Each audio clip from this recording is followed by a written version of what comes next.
Hi guys, I hope you're doing well. Thank you for clicking on this video. My name is David and welcome to UTECHPIA. I've had the Dyson DC59 vacuum for several years now and it works great.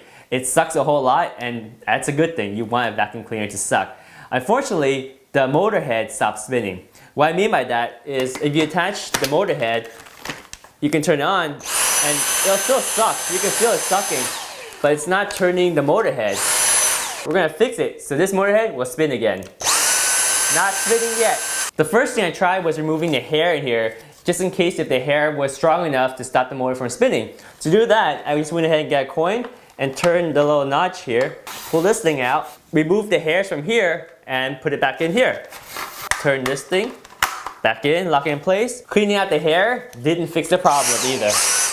Now, I think the problem might be electrical. The way this brush turns is that it gets power through the connectors right here. And these connectors attach to the vacuum, as you can see, like that. Now we know that these connectors bring power to the motor head. Let's trace the power route and see if we can figure out any problems. The power comes from this part here and goes through and drives the motor head. Let's go ahead and open the canister. We're gonna push down once to open the dustbin. Please thumbs up if you like this video or if it was helpful. This is a really bad idea, but I want you guys to know how to fix your vacuum. So you push a second time to release the canister.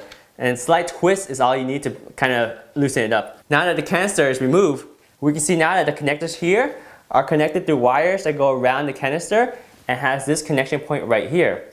So this connection point is where all the dust is building up. So the connection here might be the culprit of the problem, preventing power to go through the canister around here and ultimately through here and powering the motor head. So let's go ahead and clean this area a little bit. I used a dry Q-tip here, but you're welcome to add a drop of alcohol to get it really clean.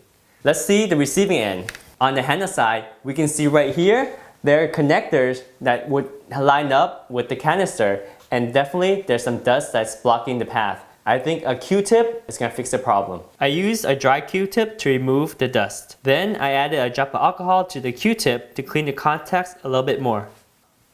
I finished the cleaning with a dry Q-tip, and that's looking pretty clean. Alright, so now that we cleaned the connector, time to put it all back together and see if it works.